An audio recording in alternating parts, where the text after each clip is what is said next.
And the D-line pinching together must be expecting the run. They go back to the air here after the INT. Eluding the pressure right. That'll be incomplete as the clock will stop with 14 seconds remaining. Have to give a lot of credit to the defense on that play. They were prepared. Ordinarily, when they take the big shot downfield to the big guy, that's usually a mismatch that the offense is used to winning. But the preparation showed for the defense, and they were able to bat it away. And he can't get rid of it. He's taken down. The corner blitz gets there as he goes down for a loss of 7.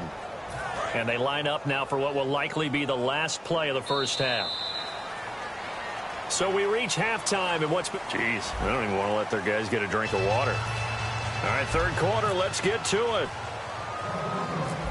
Both teams appear ready for the fight ahead, and we resume action here in quarter number 3. This one taken just inside the 10.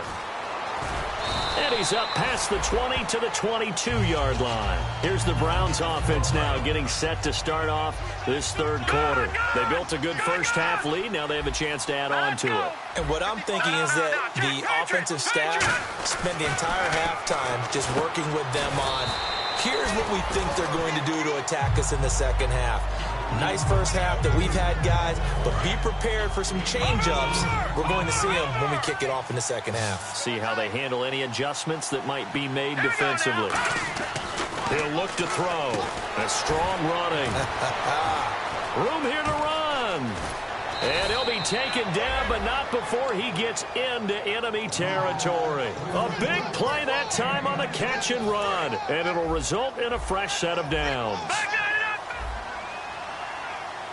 They come out with one back and 3 tight ends. He's going to loft one deep left side here, and it drops down incomplete.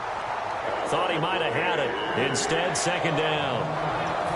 And when all else fails as a defender, when you're not there in the coverage, your best friend is exactly what we saw there.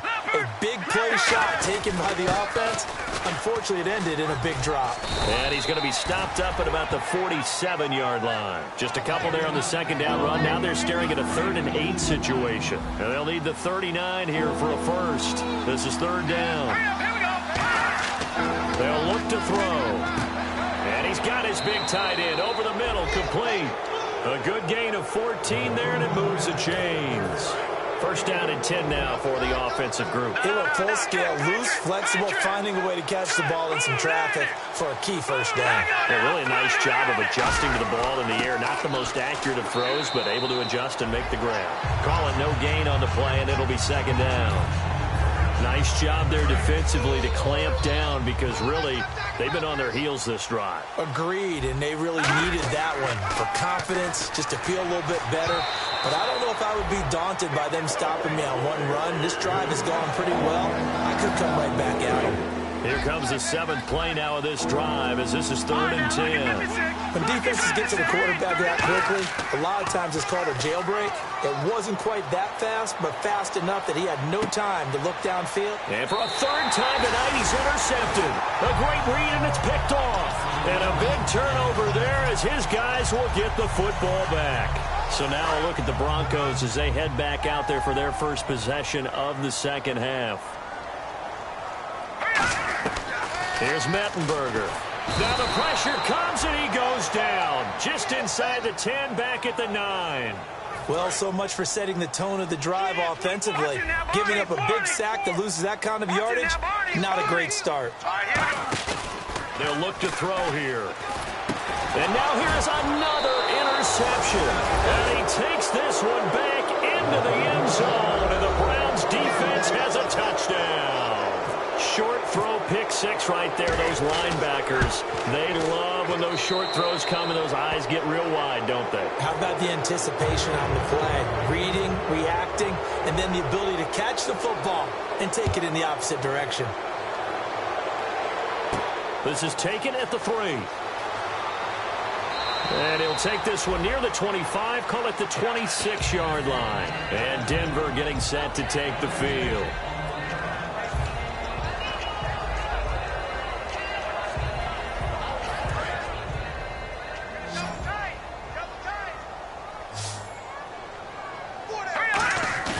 Now a play fake here on first down. Over the middle, the catch by Coleman. And they're going to get this one all the way out across the 45. Shipped together here from the D-line. And quickly, they get to the line. And there they went crossing route against the zone defense. And no escaping this time as he'll go down. They got him for a sack. It'll be a loss of 7 on the sack, and it brings up second. Well, how about that? A dime set on defense, 6 defensive backs. None of them blitz. They're just back there in coverage. Defensive lineman gets the sack. That's where the O-line, they go to the sideline, they keep their helmets on so the cameras can't find them, right? Yeah, the cameras can't find them, but I know one thing. The O-line coach will. A very solid gain of 27. They've been struggling in the passing game. Do you like the aggressiveness there? I mean, it worked on that play, but do you like it? I do, because a lot of the time you're struggling because your passing lanes are clogged. That usually happens when you're throwing the ball underneath. People start to press up on you. Push them deep. And he'll take it into the end zone for a Denver score. Their big-bodied receiver, 32 yards. And the Broncos get a bit closer. So that's the rookie's first trip to the end zone, and I think it's safe to say one he'll always remember. Oh, without a doubt. That one is going to be imprinted forever. And nowadays, we're seeing rookies make a greater impact at that position at receiver than ever before. I think mainly because of the sheer volume of footballs that they catch in college. And the Browns are able to cover this one up. The risk-reward of the onside kick, when you don't get it, the risk comes out to play, and here they gave up great field position. And that's the key to everything, because you're trying your best to press advantages when you have them, and field position leads you to that type of play calling, whether you want to blitz or whether you want to throw the ball deep. Those types of things, now they've given up that type of field position, the advantage is switched to their opponent. Nowadays, many defensive lines are coached to play the run on their way to the quarterback, and that's exactly what they did. He'll drop to throw. Going down the middle, and it's complete. And he'll get this one down near the 20-yard line. In recent years, the slot receivers really gained stature in the NFL because they can do so many things. Yes, they can line up wide like your normal wide receiver, but to have that kind of courage and toughness to run routes in the middle of the field and become dependable targets for their quarterbacks and move the sticks, those guys are worth their weight in gold. 7 yards on the pickup there, and it'll leave them with a 2nd and 3. And the defense with their backs against the wall a little bit here as the offense is in the red zone. Again, it's Johnson. And he'll be brought down this time at the 5-yard line. It's an 8-yard pickup, and it leads to a 1st and goal. So the run gets them the first, and now they operate with a fresh set of downs. From the shotgun, he'll look to throw. That's caught at the 3. And he's able to get it down to the 2-yard line. Welcome back now to Denver. It's the Browns football, and they've got the lead here as we start quarter number 4.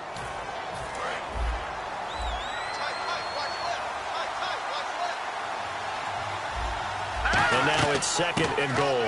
They'll run it with Johnson. Calling a gain of a yard as they get a little bit closer here. It's 3rd and goal. And in this situation with a lead 4th quarter, they're liking keeping the ball on the ground, I'm sure. That's just smart football, but you know the defense has to know it as well. They've got to stop them here. So now we're going to see. And he takes this one in for a Brown score. Cody Kessler ready for the regular season with his 2nd touchdown of the game. And the Browns add 6 to their lead.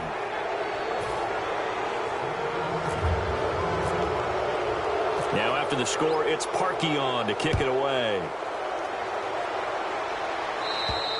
And you combine a big leg with a mile-high air, there's the outcome. This will sail out of the end zone for a touchback. And now the Broncos offense, they get set to head back onto the field. And they're hoping to capture some of that magic they had last time out when they were able to put together a scoring drive. But they're still down here, Charles. Not the major concern, though, because of what you talked about. They scored the last time out. They feel good about themselves. They feel like their game plan is now in effect. They know how to attack and what plays they want to put together. But they've got to keep it moving in the right direction because, as you did note, they are down on the scoreboard. Let's go! They'll look to throw now on 1st down. A dump off to the flat for Perkins. 6 yards on the pickup, and that'll make it 2nd down. And that's one of his advantages of a passer, is it not? With his height, setting back there in the pocket, firing it over the middle, he can really see everything clearly. It is, and I know that other quarterbacks get it done different ways, all right? You don't have to be his height to make a great play. But what he does is he takes away having to make those slide steps in the pocket to find angles to throw the ball through. He just throws right over the top of it because he can see everything, and sometimes that saves time and gets the ball to a receiver quicker. Now Mettenberger. It's a short one here, complete to his tight end. It's a gain of 4, and it gets him the first. And fits the exact right word. Over the middle, there's almost always traffic, so anytime you're a receiver in that area, you're not just focused on catching the football. You're wondering where the collision's going to come from, right? Because there's almost always someone there able to concentrate. And he's got it inside the 10. And the defense not able to get it. From a defensive perspective, what's that moment like when you realize the ball is loose?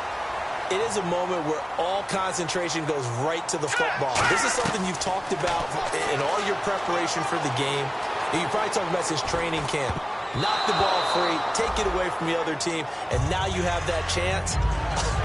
There's a little bit of deflation when they end up recovering it. They knocked it free, but couldn't take it away.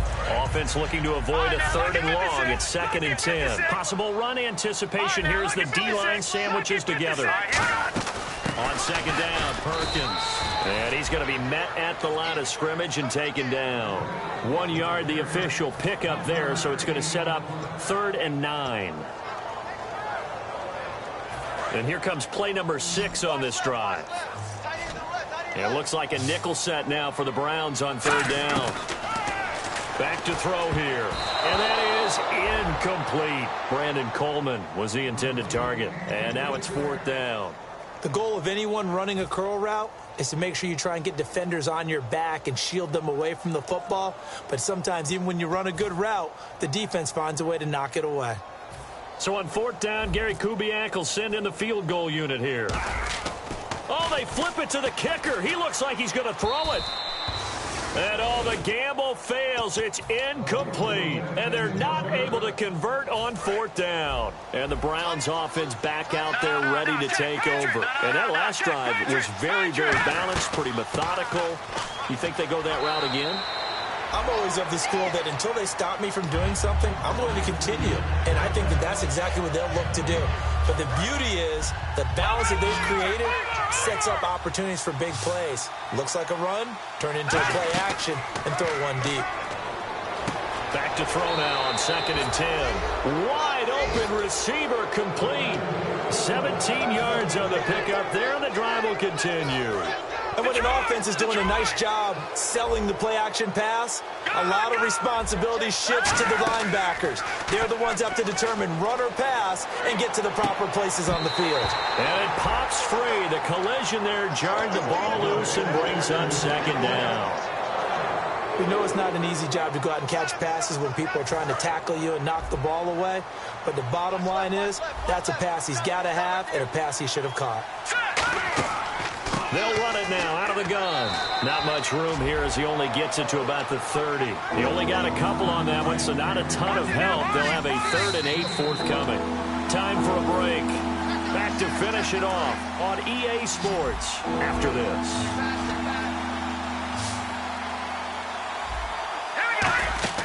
On 3rd down, he'll drop to throw. And this is going to be incomplete. Denard Robinson, the intended receiver. And 4th down coming up.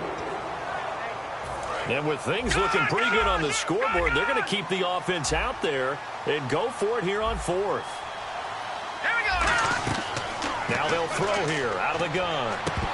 And this is incomplete. Boy, it looked like he had it and dropped it. And the Broncos are going to get the football back in great field position. Now this Broncos offensive unit ready to head back out onto the field. Here's Mettenberger. They've lost this one. Their offense is struck. And this is caught for a Bronco touchdown. Their big tight end, 29 yards. And the Broncos cut into that lead. And when a Hail Mary is completed for a touchdown pass like that, I think any defensive coordinator just puts their face right into their hands. I'm don't think there's any doubt about it, and I don't have stats in front of me. I don't have the empirical numbers that say that in recent years the Hail Mary pass has been completed more than it has been, but it feels that way, doesn't it? And I know the defenses are spending more time on it. I think the biggest mistake they make is that they play everything from behind the receiver, and they've got to start getting people in front as well to try and knock the ball away. That one looks like he'll throw here. And a quick throw here, that's complete. Just a yard on the catch there. It'll be 2nd and 9. 9 yards still remaining here to pick up the first on 2nd down. Now a shotgun snap as they'll look to throw. It's a short one here, complete to the tight end. And he is out of bounds inside the 30. And give him 14 yards that time and a fresh set of downs. Partner, it's a lot of fun watching the NFL now, isn't it? Because when the big fella runs routes, it used to be when we were kids, he'd run about 3 different routes, and that was it. Now he can run anything and catch the balls we just saw there. Give him a couple on the catch. It's 2nd and 8. That time they hit him out of the slot on the drag. And that route takes some fortitude from the guy running it because he knows he's going through the briar patches, I like to call it, right? He's trying to work his way through all that traffic, and people want to put a little contact on him. Really well done. Now the Broncos are going to take a timeout. It's just their first. They've got 2 more to use here in the final stages. Off the play fake, he'll look to throw. Escaping the pressure right. And that is incomplete.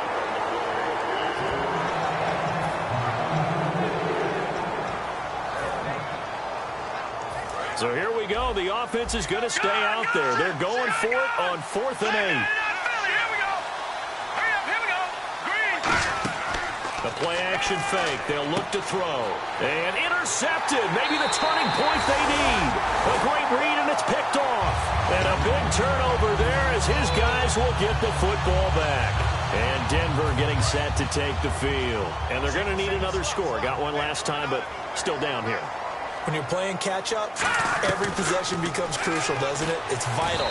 Get back out on the field, punch it in the end zone again. They know it's not easy, but what they do have going for them, they did score the last time. They think they've got a good formula working. And what about the defense? Well, now you're just saying to yourself, okay, gave up a score last time. What adjustments do we need to make to slow them down now and get the ball back for our own offense? Is it more pressure? Is it more zone? What do they have to do? They're trying to figure that out themselves. We'll see if they can figure that out right here. On every offensive coordinator, every play caller sheet, they have about 5 or 6 plays. And he's going to go down. Back at his own 5-yard line, it's a sack. Well, if an offense is going to throw the ball on this part of the field, any pass rusher will tell you that's his favorite part. Gets a chance to get after the quarterback. It's almost like a reverse red zone. They can create points using their defense, and this time they take their man down. He's going to let it fly. They had to go for it with such little time remaining, and the Browns are going to win the football game. And now Cleveland geared up to take the field. 2 timeouts remaining defensively, but that shouldn't make much difference right here. It really shouldn't. And now the Broncos will burn another timeout here.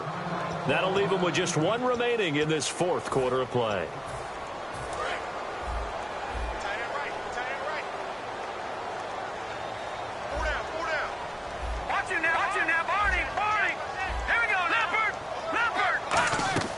They go back to the air here after the INT on the last drive. Steps away to his left. And he'll score. Touchdown, Browns. Cody Kessler keeping it himself from 5 yards out. And the Browns add on to their lead.